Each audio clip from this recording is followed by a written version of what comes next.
Well, is everybody having a good time? Is it worth doing a CEO summit again next year, do you think, so far? Yeah, okay, good. Glad to hear that. Well, welcome back. I am so excited to hear that you're enjoying your day so far. And those of you following online, thanks again for joining us. We are, as y'all all know, we're focused on organizational and executive level leadership today.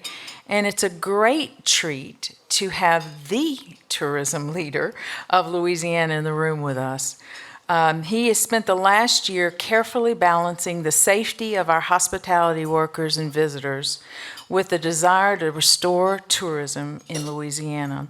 Under his leadership, the sun is beginning to rise out there, and we are welcoming visitors back to Louisiana.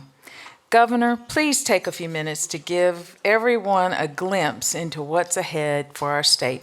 Help me welcome Lieutenant Governor Billy Nungesser. I need a hug. It felt good to hug. Well, thank y'all for what you do and for having me here today. And thank you for standing tall in these tough, difficult times. I wrote these notes on the car ride over here.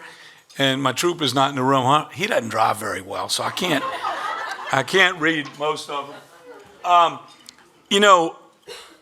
Certainly I'm glad to be here in Lake Charles. And Kyle, thank you for your leadership, and thank you for having a great partnership with the mayor, who's done an incredible job.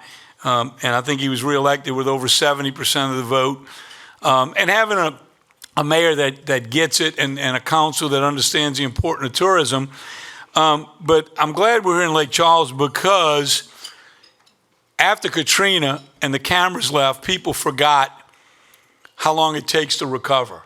And if you've been from Cameron, even up through North Louisiana, we still have a long way to go and recover from the storms. And Kyle, we don't want to forget, and we surely won't forget supporting and helping Lake Charles and all those parishes affected until everyone is back in their home and all the businesses are open. And remember, on top of everything we've suffered with in all of our local communities, they've had a double, triple whammy here in Lake Charles and several other parishes. So we're going to continue to support and reach out and lean forward and help in any way we can. You know, we've had 5 incredible years. And I look back at my first trip to Canada. With many of you. And when I looked in the lobby and I saw the love and passion each one of you had for your parish, your town, your attraction, I was like, wow, this is incredible. So that night, instead of getting up and giving a long, boring speech like I'm doing right now, I welcomed the crowd and I asked each of those people on that trip to get up and talk about their town, their city. And Ben, is Ben here? Ben, I had tears in my eyes, and I wanted to leave Canada and go right to Lafayette. But that's what makes Louisiana special. It's the love and passion that comes out in each and every one of you. And I got to tell you, as everyone spoke, I went around to the travel agents because, look, I won Lieutenant Governor, but I didn't have a clue what I was going to do. And I said, why do you send people to Louisiana? And someone at every table had a story. And I remember the lady that sends a bus tour to Lafayette and said, man, we sent these people to Randall's. And they were eating at Randall's, and they kept looking at this lady dancing funny on the dance floor. And that lady came over and dragged those seniors out their chair and taught them the Zydeco dance. Those seniors said that is the best trip of their lifetime. And they've been back 7 times. And there was a couple that rented a car in New Orleans to go to Poverty Point. That was back when you had to have a map. And they got lost and pulled in a gas station. And they asked the guy at the pump in a pickup truck, how do I get to Poverty Point? Follow me. 40 minutes later, he pointed to the front gate. He took them out of his way to show them the way. And these travel agents and tour operators said, nowhere else in the world do we send people, do they get treated like they get treated in Louisiana. And wow, I knew right then we had something so incredibly special here in Louisiana. I tell people it must be something in the soil that grows that love and passion, because every one of you Every one of your cities and towns and your attractions does that. We welcome strangers like their family, and they leave with a friend for life, and they come back many times over. And so in these tough times of coming back, competing with all the states around the country, I have no doubt that we will bounce back quicker than anyone, because the tools in our toolbox, besides the food, the music, the culture, the fishing, we've got the best people in the world. And it's because of that love and passion that spills out across Louisiana as we open our doors to the world. I am absolutely sure those record-breaking numbers will be back sooner rather than later. Thank you for what you do. This is a great team. I am so blessed to be a part of your team, and I can't wait to open our doors to the world again. God bless you.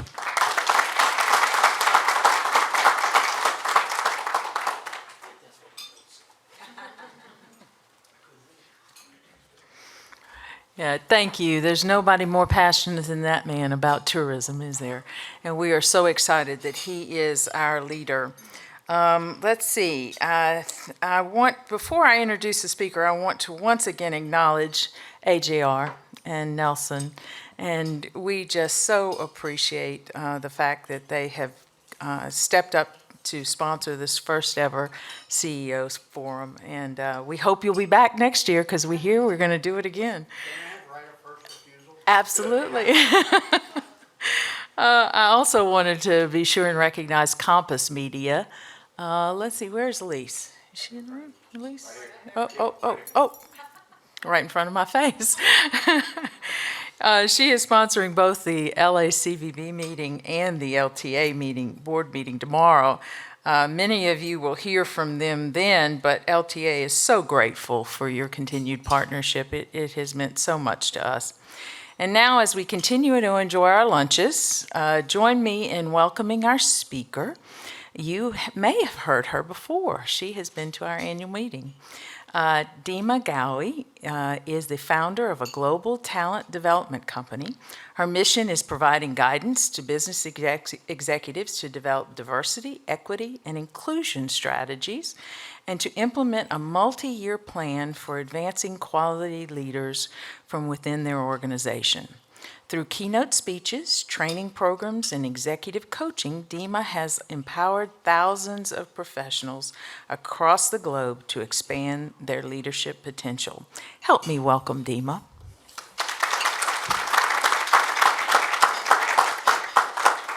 Hello, everyone. It is so wonderful to be able to speak without a mask, and it's nice to be here with you today. So, as you heard, we're going to be talking about diversity, equity, and inclusion, and I've been doing this for many, many years, but today I heard a whole new definition of diversity. So what is the definition of diversity? Oh, my definition? Yeah, with the nuts. Oh, well, I own a pecan company. I told everybody we were going to have peanuts for the first time. Yeah, so they're diversifying from pecans to peanuts. Okay, here we go. So that's the new definition. So my favorite definition after your definition is diversity, and I'm hearing my voice going in and out. Diversity, not working anymore. Great, I'm surrounded by 3 mics, and let's see if it's gonna work. Diversity is inviting somebody to the party. Inclusion is asking them to dance, and belonging is making them feel so comfortable that they're dancing like no one is watching. So try to forget that one. So our goal is to create a culture of inclusion and belonging where our team feels safe to come to work, to be themselves, regardless of their background, gender, ethnicity, generation, all of these things. So that's what we're going to be talking about. So I moved to Louisiana 8 years ago, and I loved it so much that I moved with IBM when they started the Technology Center. Okay, I'm just going to speak louder. 3 mics not working. So I moved here with IBM when we started the Technology Center, and after I resigned 6 years ago, I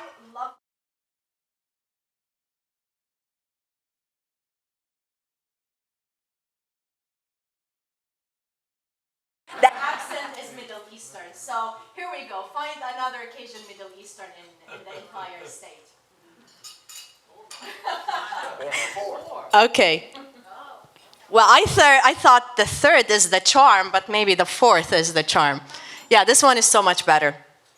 So when I first moved to Louisiana, I met all kinds of amazing people, a lot of wonderful friends, so many generous individuals, loving community, and I absolutely fell in love with that. One of the people that I met, his name is Mike. And Mike is a successful businessman. He is so generous. He's always donating money and volunteering his time in the community, always going above and beyond to help. And it was just so nice to learn more and more about him. And if you go to his social media, he has pictures from his volunteer work. He also has pictures of his cute nephews and nieces that he absolutely loves.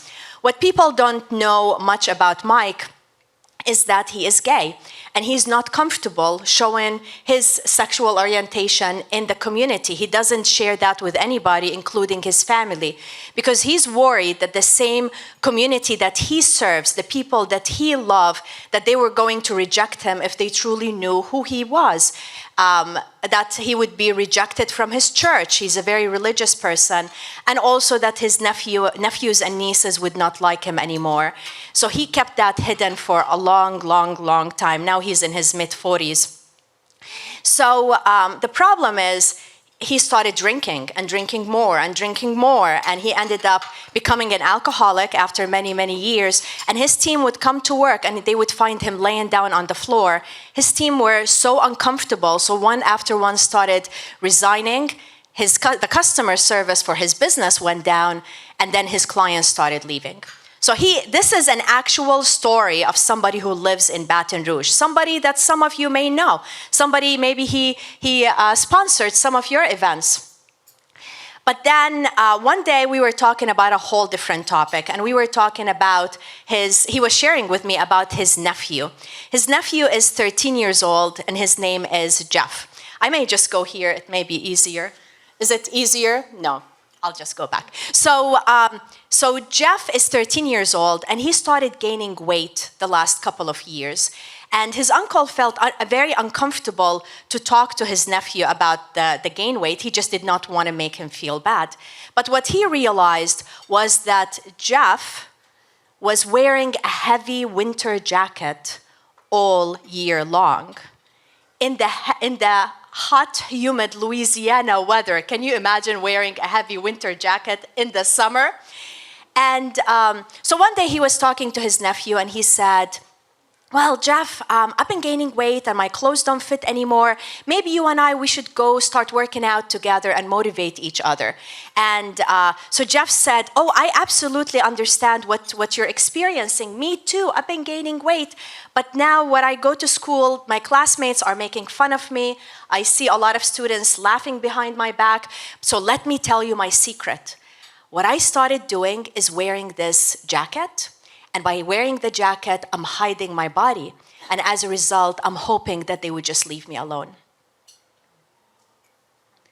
How many people we know every day showing up to work, to school, to our community, wearing a heavy winter jacket, holding who they are, their identity, their true self, because they don't feel safe, showing up to work, being themselves.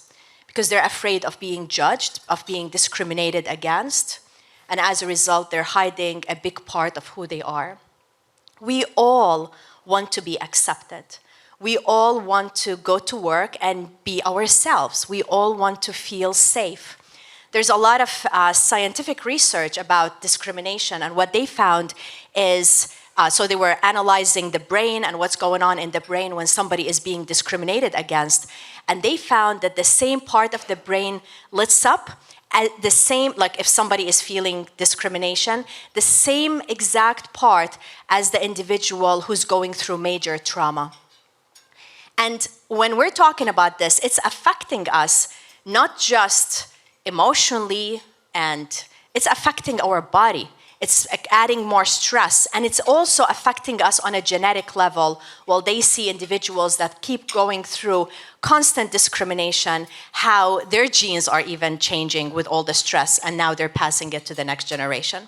So whenever I talk to CEOs and work with various executives, the first question I get is always, how would diversity and inclusion help our bottom line? How is it going to help us attract more clients? How is it going to help us retain the millennials? How is it going to help us attract better qualified candidates? And of course, all of this is very important. And there's tons of research that shows how much diversity and inclusion increases the bottom line. It increases innovation. It helps increase creativity. But to me, it's beyond that. It's beyond the dollar amount. It is by working on it and being intentional, we are creating a better culture for my friend Mike and his nephew Jeff to show up to our world and to be themselves. And this way, it's going to have a very powerful ripple effect for all of us and all of our lives. Okay, so I was not intending to make you cry, but that is so important for us to talk about this topic. And it has been important for many years, but after the murder of George Floyd last year and multiple situations of murder that keep happening, and as if people are not learning from them, it's bringing this topic to the surface. And it's making it so essential for us to stop and to be curious and to be courageous and to be committed. And that's what we're going to talk about. Who's ready to be curious, courageous, and committed? Okay, that's great. So here we go. Let's start. So if you, just to make sure you get that.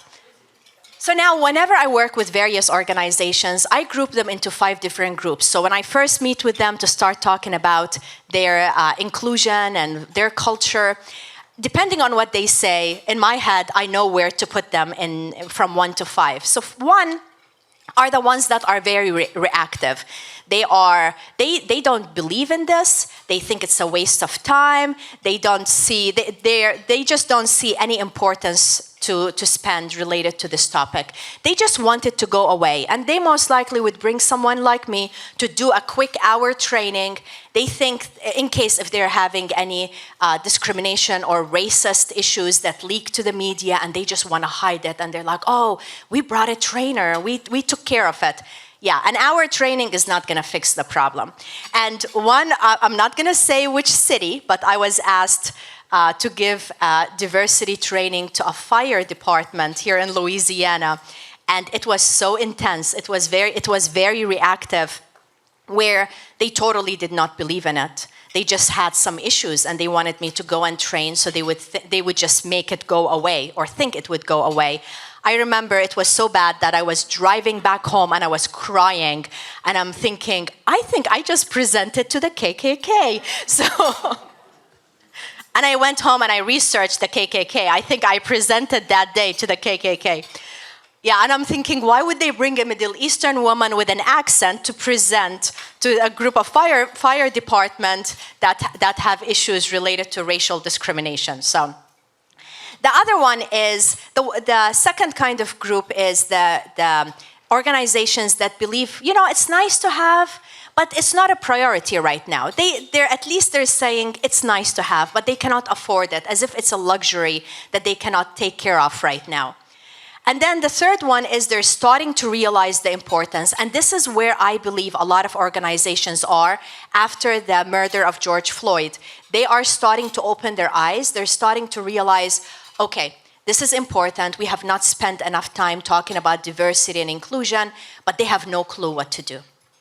But it's still good. At least they are moving in the right direction, and that's when we can provide guidance. And then the fourth one are the ones that are dedicated. They believe that diversity and inclusion needs to be part of the fabric of the organization. They believe that it needs to be part of the hiring, part of the promotion, the mentorship, part of everything. And I'm so happy that we do have organizations like this in Louisiana. And then the fifth one, which is the perfect case scenario that I've never met any organization which I would rank as number 5.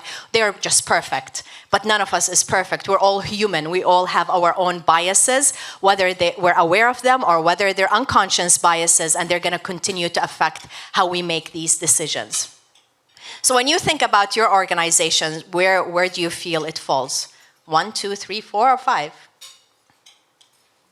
You can raise your hand and just do like 1 or 5 or 4, or maybe you're scared to say anything. Yeah.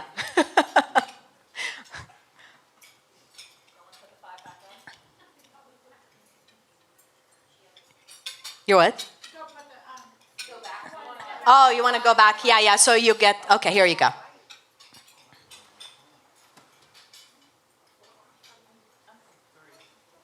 Yeah, but three is a good place to be. That's why we're having this conversation, right? To increase awareness and to help us all realize that this is so important. And it's not just the bottom of the list of things that are important that we never put a budget for. Okay, so now I heard earlier in the morning keynote one comment about the generations, and when we're talking about diversity, it is a lot of people automatically think it is like gender diversity or I can't talk anymore, like gender or ethnic diversity, but there's so much that goes into being a diverse team. It's also generational. It's also, do you have veterans? Do you have individuals with disabilities? There's just so much. And what the most important thing is the diversity of thought as well, where people are comfortable to come and have different ways of thinking. The colors are not so perfect with this projection, but here is some. Right now, we have 6 generations in the workplace, and each one of them, they have different values, different way of work style, different way of how they identify themselves and what they need. This is the first time ever where we have so many generations alive at the same time. And if you can imagine, so we have the builders, we have the baby boomers, Gen X, which is my generation, Gen Y, that are the millennials, Gen Z, so this is anybody right now, they're between 7 and 23, and Alpha. Alpha are the young kids.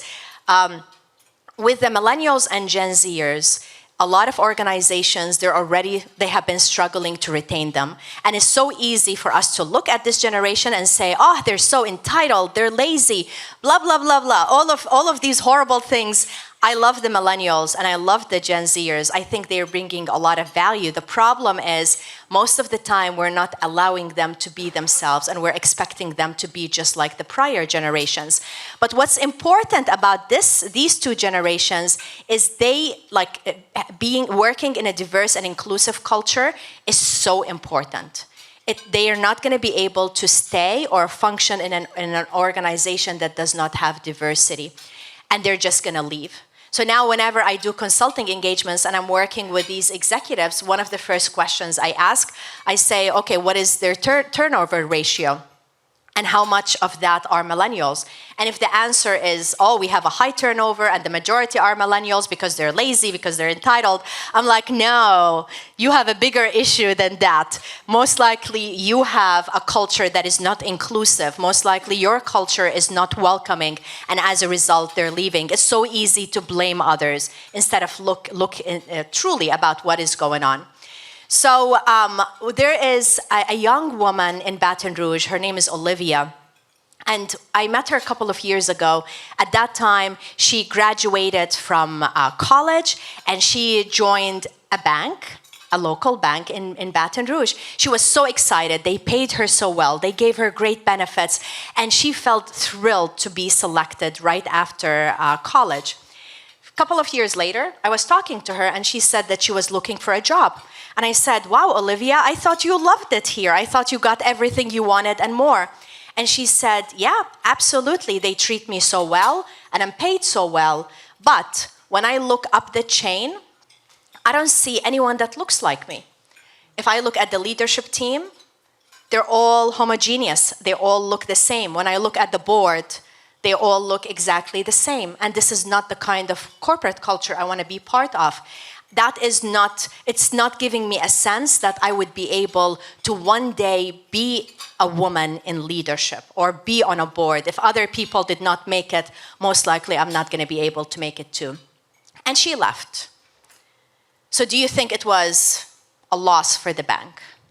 Because she's a hard worker, she's very intelligent. And most likely, there's not just Olivia. You may know somebody like that that is leaving an organization because they're not seeing the potential for their growth.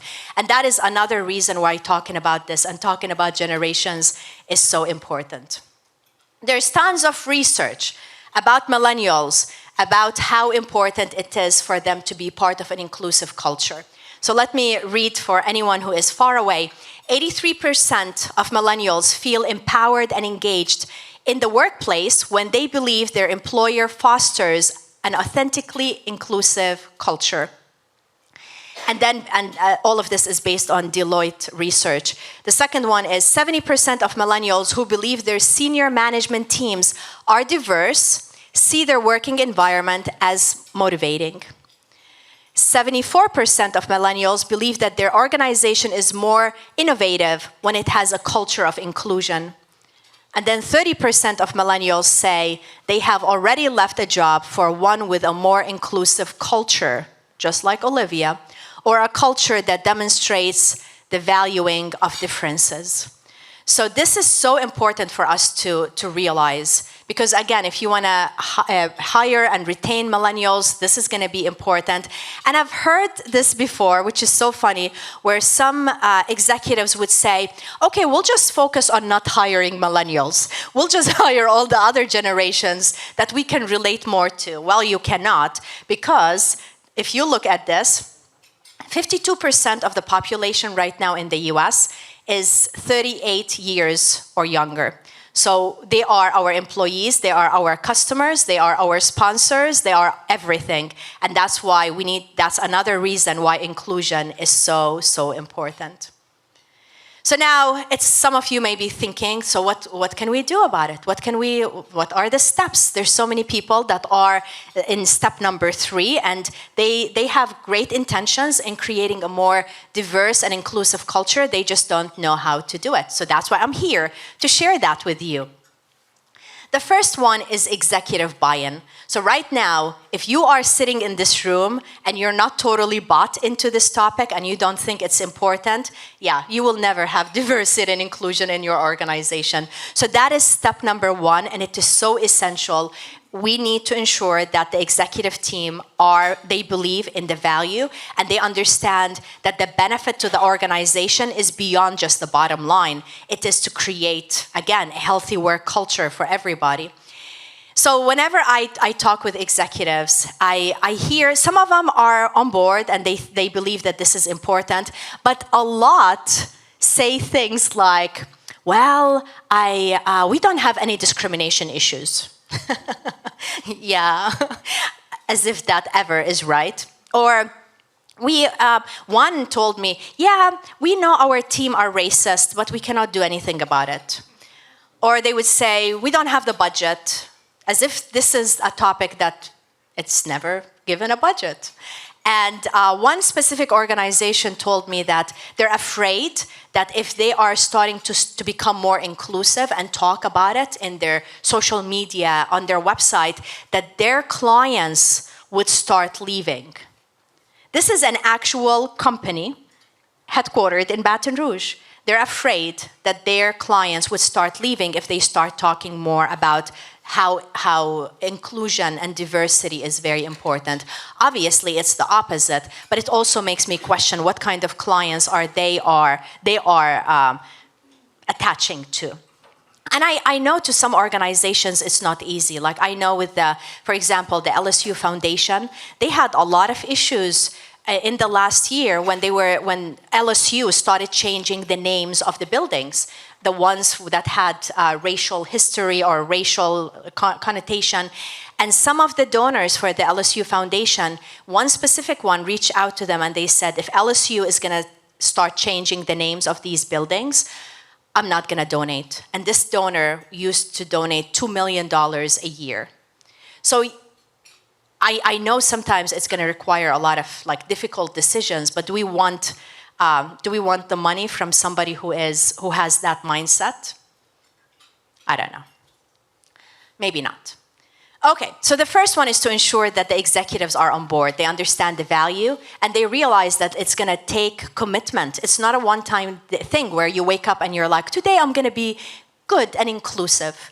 It doesn't work like that. It's going to be every single day and every single decision that we do. It is so important to have that mindset.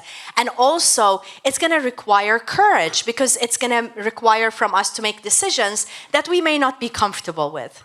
The second one is to assess the organization's current state. And we do that through surveys. So I know with Visit Baton Rouge, you did a survey. Do you want to tell us a little about the survey?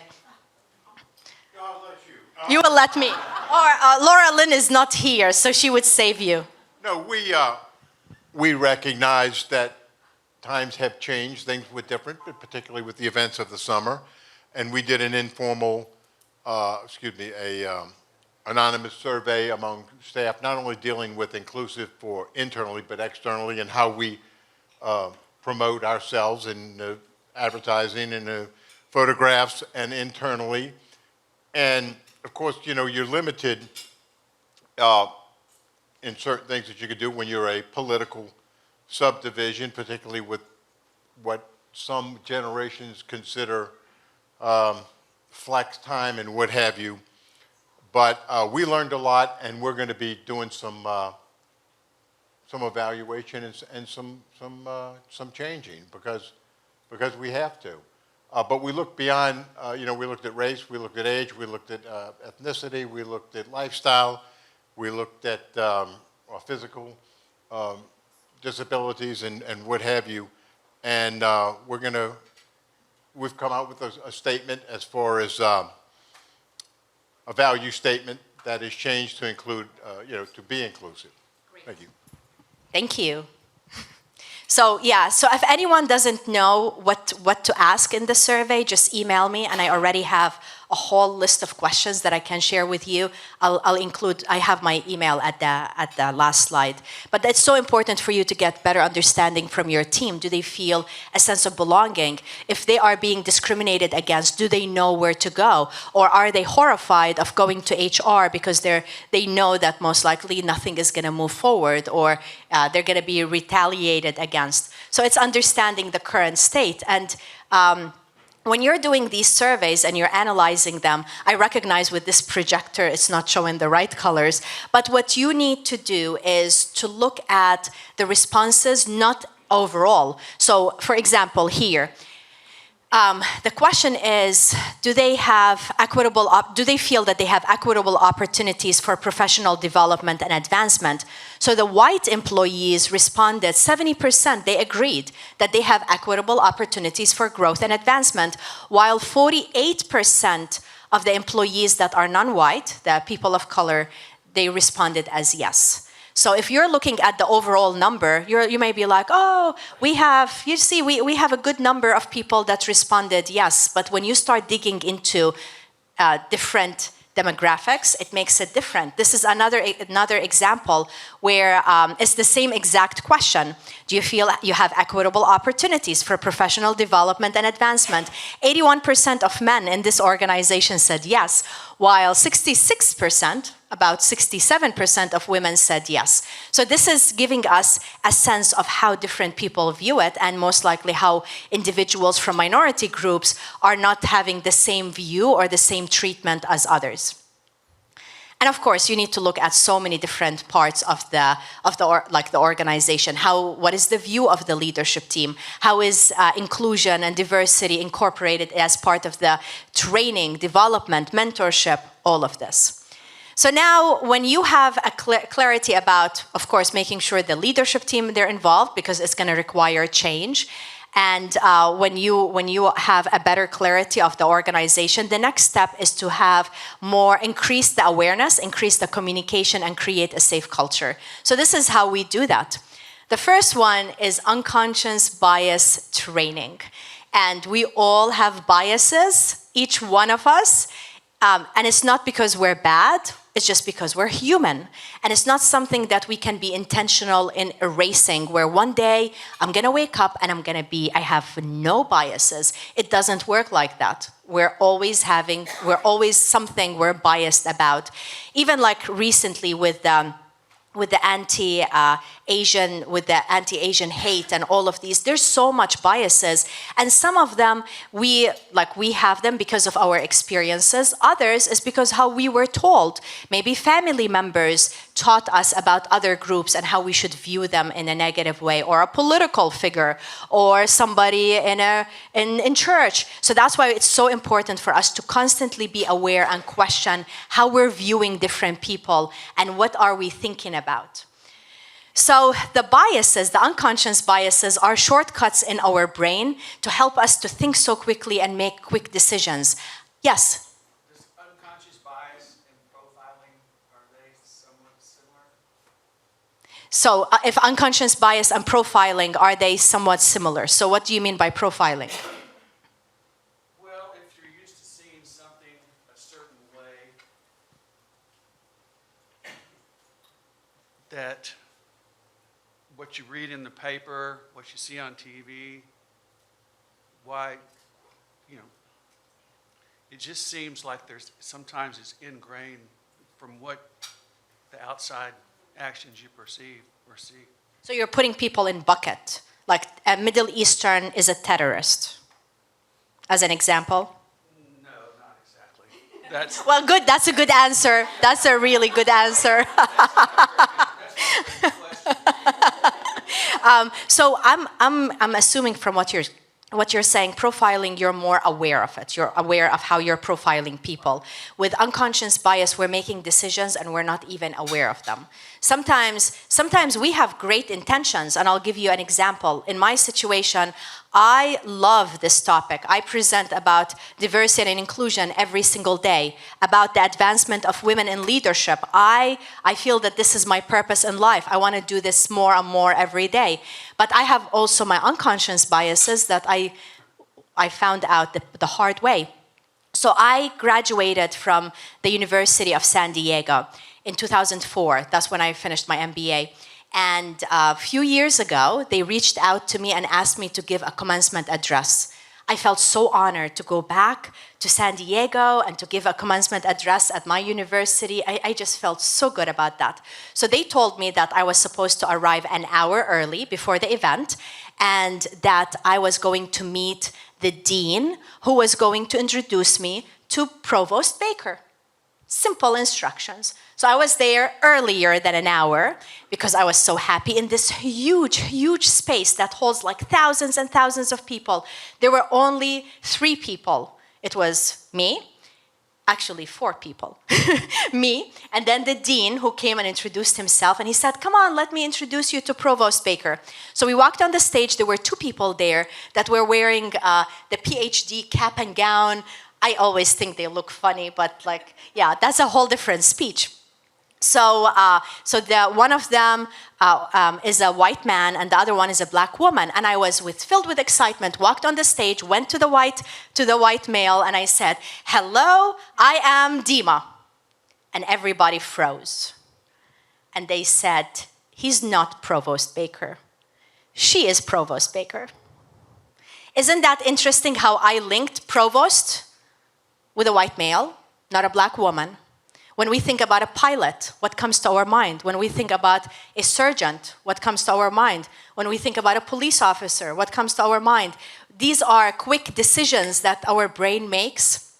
And most of the time, it's not based on bad intentions. It is just quick decisions that we make, and we don't realize it. So it is part of the fight or flight, where you need to run away so fast.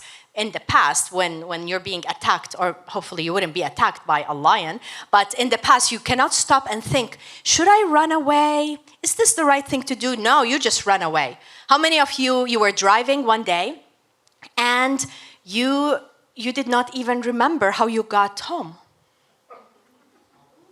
And you're like, oh my goodness, I can't believe I'm parking. So your brain is the same part of the brain making all of these decisions to get you home safely. And that's the same one that's constantly making us have our own biases related to other people that we're not even aware of. Imagine this. Our brain processes 11 million pieces of information every second, but only we process 40 consciously. So can you imagine how much is going on in our brain that we're not even aware of? But that also is determining who we like, who we need to run away from, who we think can be our friend, who's going to be our enemy. All of this is happening so fast. You may have heard about the 7-second rule with the first impression. How many of you heard about that? Especially with the interviews where they're like, be careful, first impression. Can you imagine how much unconscious bias is going on in the first impression when you're meeting somebody, how they look, how tall they are, what is their gender, how they're dressed? All of this, we're building stories about other people, and if we like them, just because of that. So there's, if you wanna, let me give you some interesting biases that we all have. One of them is called the beauty bias. We tend to like people that we think are beautiful. So we tend to wanna be around them, we want to hire them, and we're not even aware of that. We tend to feel like we can trust more people that are beautiful. And then there's another one, it's called affinity bias. And the affinity bias is we tend to like people who are similar to us, that look like us, that graduated from LSU. Why do you think people in Louisiana, when you first meet them, they say, what high school did you go to? This is the only state. I lived around the world. For God's sake, this is the only state that people ask, what high school did you graduate from? And it's a big part of it is, can I relate to you? Can you be my friend? Or can I put you in a box based on your socioeconomic status, based on where you graduated? So we're constantly doing these things and we're not aware of them. So imagine, we have over 180 biases. You learned 2 right now, about beauty bias and affinity bias. I may give you a few more before we're done. But can you imagine how many? Some of them we're aware of. Some people would say that they believe that they're racist. They are aware of that. But other individuals, like me, I hope I will never be racist, but imagine how I linked a provost not to a black woman. And you know, I hear this a lot where people say, oh, I'm not racist. Well, it's not like we are or we're not. It's not like you're flipping a switch. It's a spectrum. We all have certain things that we've been programmed early on, and it's not yes or no. There's so many levels of being a racist. Okay, so let me ask you a question. Do you think there's a correlation, and I'm coming to you to ask you, do you think there's a correlation between height and leadership? No. Okay, so height and leadership, she thinks there's no correlation. So a survey by Fortune 500 CEOs, they found that these CEOs on average are 6 feet tall, which is approximately 2.5 inches taller than the average American man. How many of you here are 6 feet tall or higher? Okay, so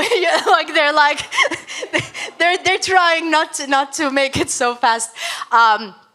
Isn't that interesting? Do you think in the job description they say, in order to apply to be a CEO, you need to have these qualifications and you need to be 6 feet or higher? Isn't it interesting how we associate height with leadership, with authority, with somebody that we can trust to follow? We may not know that, but we do. Think about our presidents for the last 8 presidents. Yeah, they are 6 feet and higher. The shortest president we've had for in the recent history is Carter, and he's 5'10". So close. But that's interesting. So now, since you have been so engaged with me, let me ask you the next question. He was a one-term president. Oh, one-term president. I know other one-term presidents that are higher than 6 feet. Won't go there. Yeah, we're not talking about this one. Different speech. Okay, so the question to you. Is there a correlation between women's weight and her ability to lead? No. No. Very good answer. Yeah, yeah. He's a smart man. Yeah. Yeah. So I have 3 men and 15 women in my company, and they lead us. Good. So you truly believe there's no correlation between women's weight and her ability to lead. Okay, so there has been a research. They invited 500 hiring managers, and they showed them all kinds of women, different shape and size and all of that. And only 18% of them said that the heaviest looking woman has a leadership potential. We may not realize that. Again, there's a lot of unconscious bias that is affecting how we perceive others and who we're hiring. So many organizations, when I work with them, I ask them, okay, so what do you do in the hiring process? How do you make sure it is inclusive? And they say, oh, we don't look at the ethnicity or gender or any of these when we're hiring. We just hire the people that are most qualified. Yeah, that sounds good in a theory. So, and then I ask them, I say, well, show me in the last few years the demographics of who you hired. And the answer comes back, everybody looks the same. They've been hiring people that look exactly the same, similar background, similar university. So they may have the intention that they want to hire individuals that are more qualified, but because of the unconscious bias, because we tend to like people that look like us, that act like us, that have similar background as us, we end up having our biases stand in the way in the hiring process. So which one would you hire? Which one of the two? And the light is making things different, but which one would you hire? If they have the same, these two people have the same qualifications, which one would you tend to hire? It's indeterminate right now because I don't know anything about either of them, so don't Oh, I didn't hear that. Let's make it more public. It's indeterminate because I haven't spoke to either of them. No, I don't know anything about them. I don't know anything about their qualifications. So how do they look different to you? No. What's the only difference that you see? The only difference is their name that I see and know now. Yes, so that is name bias. So here's another one for you to write down. It's a name bias. What they found is they did a lot of research where they take the same resume and they just change the name. So if the same exact resume, and if the name has a black individual's name, that person would be less likely to be invited to a first interview. If they changed the name and they made it white-sounding name, that person had a higher chance of being invited to a first interview. So what happens is a lot of individuals, they end up changing their names or taking out anything in their resume that gives an indication of their ethnicity or their gender. And that is called whitewashing, where we're making people change, not to be themselves. How many people you know that they change their name in order to be accepted? Is it Jose or Joe? Is it Muhammad or Mike? So I want you to reflect. Why do you think people tend to hire candidates that are similar to them?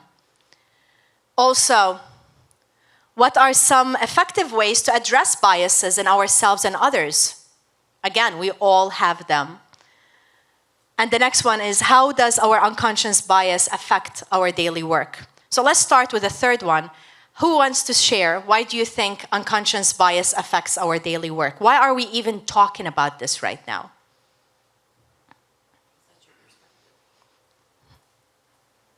It's just your perspective. So tell me what you mean by that. That's how you view the world, unless you have other people around you. So unconscious bias affects your perspective. And what does that result in what? The decision based on your perspective. Yeah, it changes your decisions and how you're interacting with other people. And that's why it's so important to talk about all of this. So as I mentioned earlier, we need to increase our awareness. we need to increase the dialogue. One of them is to have discussions about our unconscious bias, to be aware of it. But the other one is employee networks. And they have different names. Some of them call them affinity groups or employee resource groups. This is like the women group. Now they have the men group. They have the people of color group, LGBTQ plus community group. How many of you here have groups internally? Some of you may think you're a small organization, you may not be able to have that, but I encourage you, even if it's one. So for example, with the LSU Foundation, I've been working with them to create these groups, and they created women's, they created men's group, they created people of color, parents, and also there was another one. Young professionals. So like for the millennials and Gen Z to be together. And this is so important to create a dialogue. Even if you create just one, the inclusion group, so they would be able to meet maybe once a month or once a quarter to talk about the challenges that they may be facing related to inclusion, to talk about biases, to talk about recent events and have a more productive conversation. People are talking about this, whether you are organizing it or not. You don't want it to be gossip in the background. You want it to be more structured, and it's a healthy conversation. Because we need to increase more and more allies. This is so important, and the only way we're going to be able to increase allies is with increasing the dialogue, increasing the awareness. Okay, so I'm going to go through this, and then focusing on the internal and external communication. This is so important. So think about your organization. What information are you sharing internally? Are you talking about the importance of inclusion? Is it part of your values? Is it part of your mission statement? Do you have a section in your intranet about this and how much you value it? Is it part of your constant communication to your team? A lot of organizations don't even talk about it, and they're surprised that their team, they don't feel included. But it's not just that, also externally. What are you putting on your website? Is there a section that talks about your value of inclusion? And it's not just with if you have a job posting that says we're an equal opportunity employer. We're all equal opportunity employer. We have to. But what can you do more? So if somebody is coming to your website, whether it is a potential candidate, a potential sponsor, they would be able to see how much this is something you value, and also on your social media. We just had Black History Month, we had Women's Month, LGBTQ plus month coming up. We had MLK Day, just happened like less than a month and a half ago. So are you posting about that? Are you constantly sharing that you are committed to creating a culture of inclusion internally and also externally? Okay, so I want to see if you have any thoughts. I still have more content, but I want to pause and see what are your thoughts up to here. Do you agree? Do you disagree? Do you have your own stories? Anything you would like to share? Or if you have questions? Yes? Especially if you're a small staff, if you do create affinity groups within that, does that feel isolating in some way? Does that, put somebody out there and recognize them as they're the only one, or make them feel like they're alone, even more so than making them feel included? So affinity group of one. Yeah, I'm so glad you said that, because the last thing we want is to create these groups that are supposed to be inclusive, and then we end up excluding others. What I forgot to mention is these groups, what I recommend is for them to be inclusive for everybody. So as a woman, I would belong to the women's group, but also I would be an ally to the millennials group. So everybody's invited, whether you are a member or you are an ally, everybody should be able to be part of these groups. Otherwise, you can't just say, oh, men are not welcomed here, but our mission is to create an inclusive culture. Yeah, doesn't work like that. These events, everybody should be welcome to attend, but the topic is going to be specific to the group. Thanks for asking. I missed that one. Yes?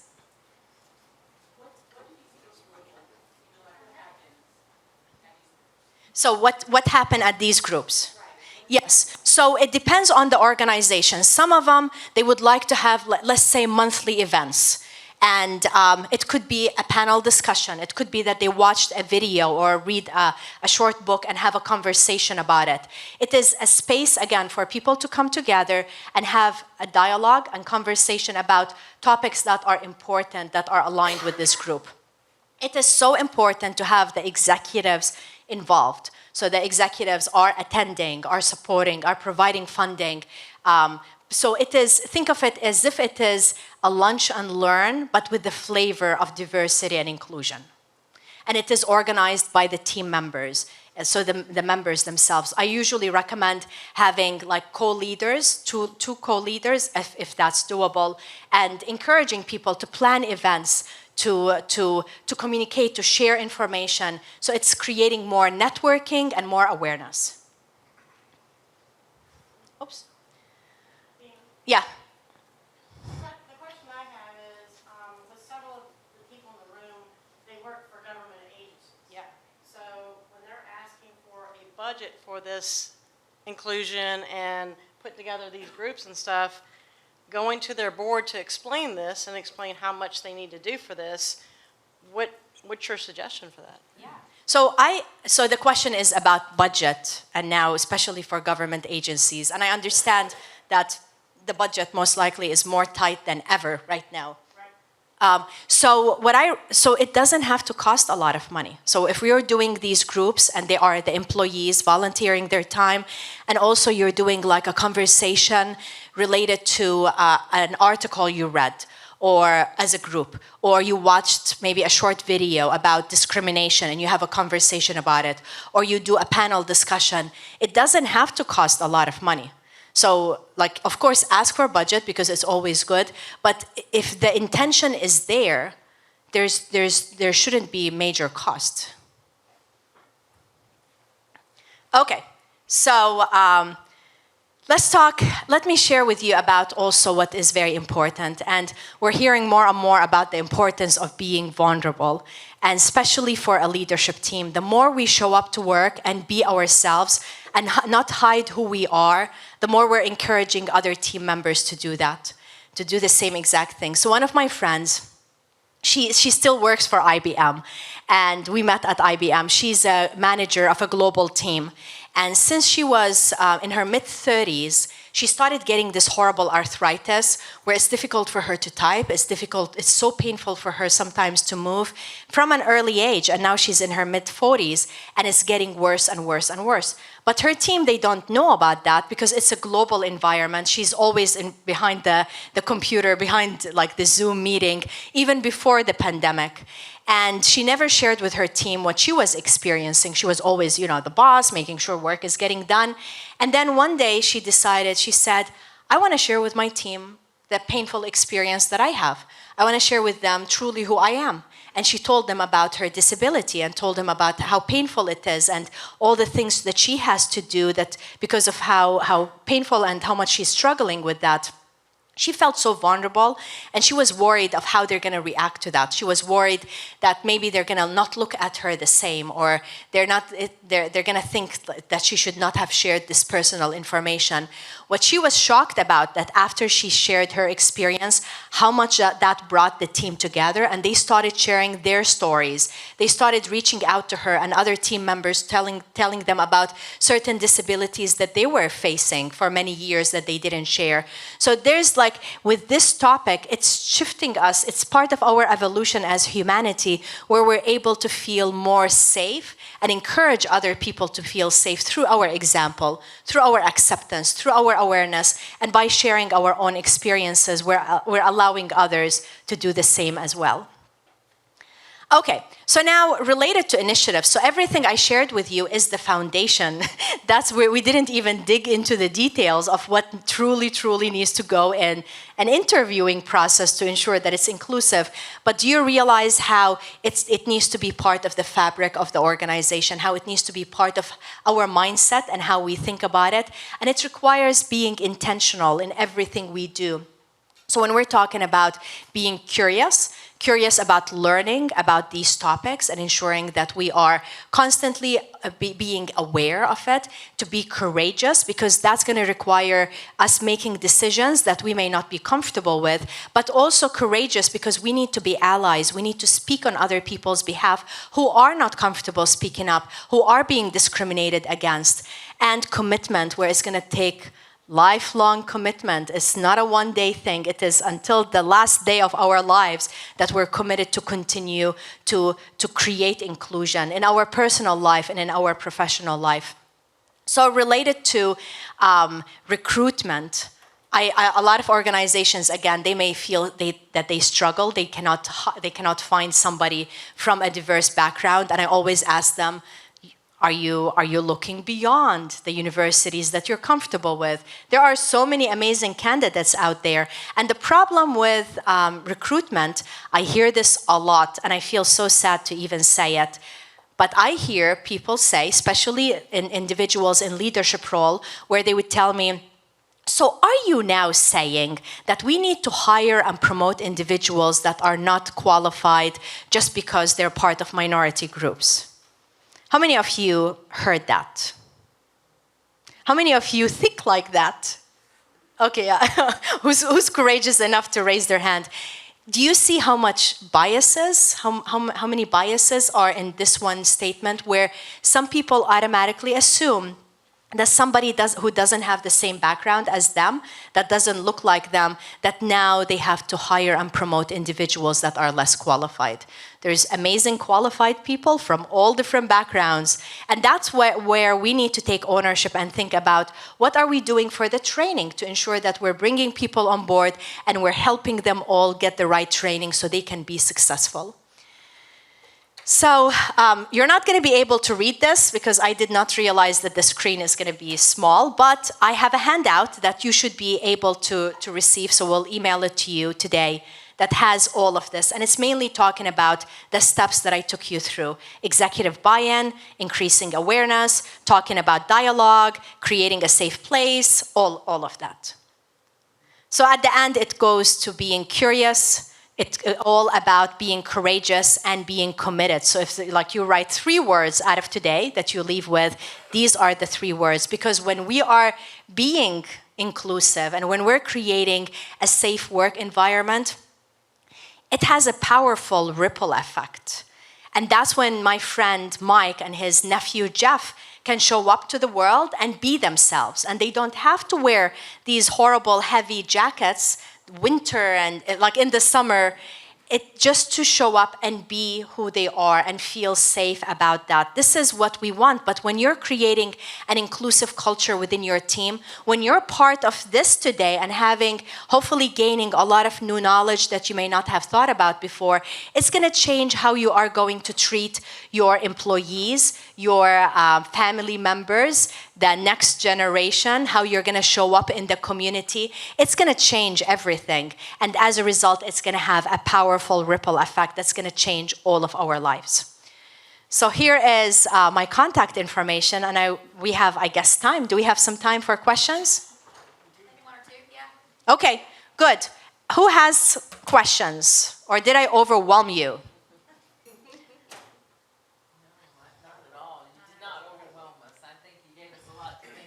Oh, good. But do you realize how important this topic, and most of organizations don't even talk about it. So I sent you handouts, not every single presentation, but I sent handouts, and I have tons of blogs. So I included in the email that I sent today a lot of blogs, but go to my blog and there's so much information that I wrote about this. Hello.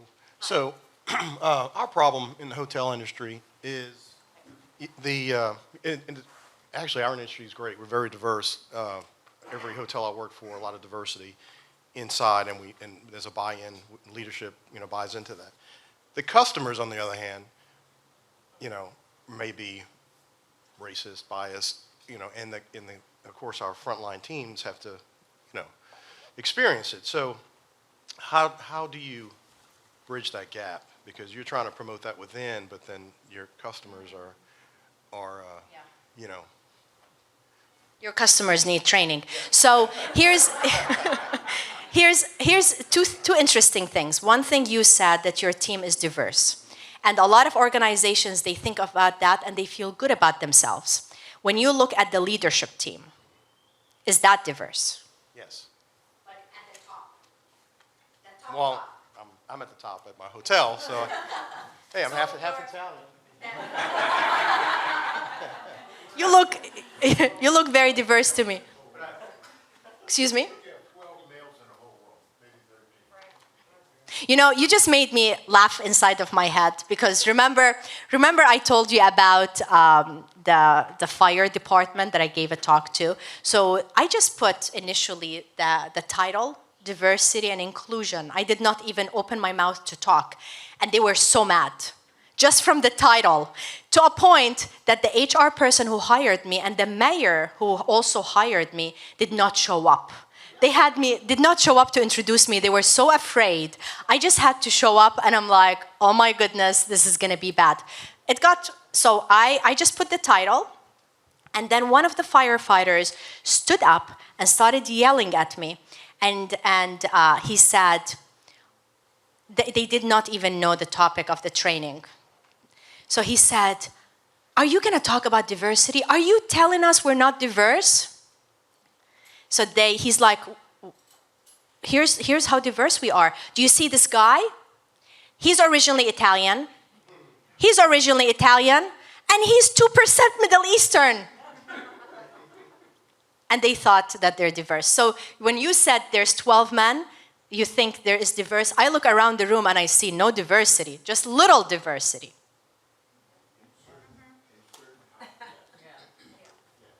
Yeah. Yeah. But that's why we're having these conversations, right? To be so intentional of who we're bringing into our groups and how we're interacting with other people, and to open our eyes, because sometimes we may think, oh yeah, we're diverse, we're good, we have just 12 men. But you truly look at the picture, at the bigger picture, and you realize a lot of people here may be similar to you. They may have similar background as you. They have a lot of affinity, biases just like you and me, and yeah, so we just need to be aware of that. So now when we go back to I'm like ready to attack. So when we're talking about your leadership team, so the individuals that report directly to you, they're all diverse? Yes. I have 2 department managers, African American. I have 3 actually, and then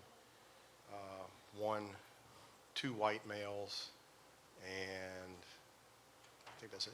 So that's actually, it's refreshing to hear that you have some diversity, because a lot of organizations, when I talk to them, they say the same thing. They're like, oh, we're very diverse, but then I look at their leadership team and everybody looks the same. They may be diverse at the lower level. But I want to go to your true question, and your question is, you may be very inclusive internally, but now you have to deal with the customers that are not as much. So I'll share with you an example which sounds very similar to you. So I spoke to a medical group here in Louisiana, in Hammond, and they were facing something similar where an individual would come to get medical treatment, and the nurse is a black woman, and the patient would say, oh, I don't want you. Can you go get me somebody else? Or they would say, and this is like actual examples, or they would say, can you go get me somebody thinner? So it happens. And what this group, what they started doing is they wrote a commitment for inclusion, and any patient that goes to their facility, part of the papers that they sign is a paper that says we are committed to inclusion, we are committed to ensuring that our employees are treated well. If this is something you're not going to be able to do, we're not going to be able to serve you. But can you imagine how much courage it takes? But also, can you imagine how much commitment they have? Because they don't want, just like you, they don't want their employees to be treated horribly. You may have amazing employees, and the last thing you want is somebody coming just because they're paying for a room to say horrible things for them. So that's why like they have the inclusion, they have it like framed. When any person walks in, it's part of the papers they sign. And they also say, we have the right, if you don't treat our employees well, we have the right not to treat you. That takes it to a whole different level. Yeah. So how would you suggest starting a conversation for within an organization if they are saying they are diverse and they have made you the poster child for diversity without your permission? Isn't that tricky? Yeah. Everyone has good intentions, and they, that, like you're saying, they think they're being inclusive and diverse, but they're actually not. And just because they have one Hispanic or African American or Asian on their team, they think we're doing our part. So how do you kindly say, like, don't make me your poster child, but let's talk about how we can actually establish inclusion and diversity? Yeah, that's such a good question. And I see it all the time. I'm working with a CPA company in Louisiana, and their head of HR is a black woman, the only one, the only black person in the entire leadership team. And anytime we get to talk about the importance of diversity, they're like, what do you mean? Look at her. We have a head of HR. So it's such a good point. So what I recommend for you is to expand their thinking, where you're encouraging them to say, how about we do diversity training? How about we talk about unconscious bias? Maybe you or somebody within your team, you organize these affinity groups, the employee networks, to bring more awareness. Just like you said, it's not that they have bad intentions. Like most people have great intentions, but to help educate them more. And that's what a lot of organizations need. It's challenging if you're not in the senior leadership team. And that's why you need to bring awareness to them by talking about maybe it would be helpful to have unconscious bias training. Maybe it is helpful for us to come together and talk about discrimination, or talk about the recent event related to the killing of the 6 or the 8 Asian. There's 6 Asian women plus 2. So to just start the dialogue. Once we start talking, it's just eventually, slowly, they're going to start becoming more aware. But it's not going to be an overtime shift. Other questions?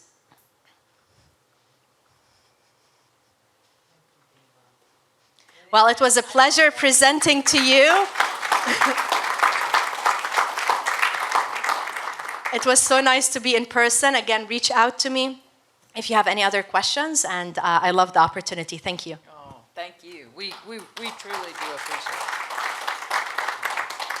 I have been challenged. I really have. And, I can admit that in this room because I feel like we're all in this together. And I want to thank Dima for challenging me specifically today. Any of you feel that same way? Yeah. Okay, good. I didn't want to be alone. She's going to continue to be around this afternoon and this evening, so she's an excellent resource. So if you didn't feel comfortable asking a question, I know that she'll be glad to answer anything that you want to pick her brain about. For our next session, we're actually going to stay right here. But let's get up and get our blood flowing a little bit. Get up, do some stretching, take a bathroom break. But I want to be sure we're back here by 1:45, 10 of 2, please. We have a great treat in store for all of you. Desserts, snacks, and yes, even some drinks, some special drinks this afternoon. But on top of that, I also want to tell you that Darian is going to be leading our session as we end the day today. So we are excited that she is here, and we look forward to this afternoon in just a few minutes. So please come back ready. We're going to try to get the tables cleaned off as well.